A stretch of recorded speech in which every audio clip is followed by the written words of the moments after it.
1,80,000, তাই না? সেটা হিসেব করে দেখা যায় টোটাল জনগোষ্ঠীর 0.5%, তাই না?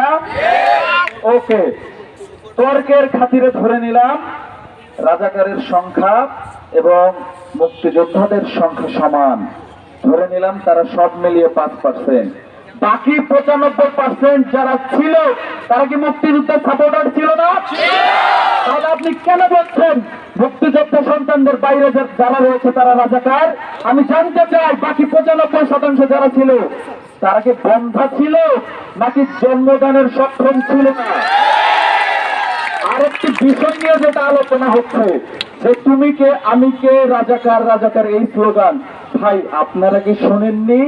এরপরেই বলা হয়েছে কে বলেছে সরকার। আপনাদেরকে কি আলাদা করে স্যাটায়ারের ক্লাস নিতে হবে, সার্কাজমের ক্লাস নিতে হবে? আমি আজকের আন্দোলন থেকে স্পষ্ট জানিয়ে দিতে চাই, আমরা কেউ রাজাকার নই, আমরা দেশপ্রেমিক। আমরা বাংলাদেশের স্বাধীনতা বিশ্বাস করি, আমরা দেশের কল্যাণে নিজেকে বিলিয়ে দিতে প্রস্তুত আছি, নিজের জীবন দিতে প্রস্তুত আছি। এই আন্দোলন আপনারা বুলেট দিয়ে জমাতে পারবেন না, এই আন্দোলন আপনারা পুলিশ দিয়ে জমাতে পারবেন না।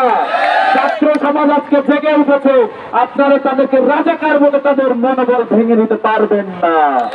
আমরা শেষ পর্যন্ত, যতক্ষণ পর্যন্ত আমাদের অধিকার আদায় না হবে, রাজপথে থাকবো।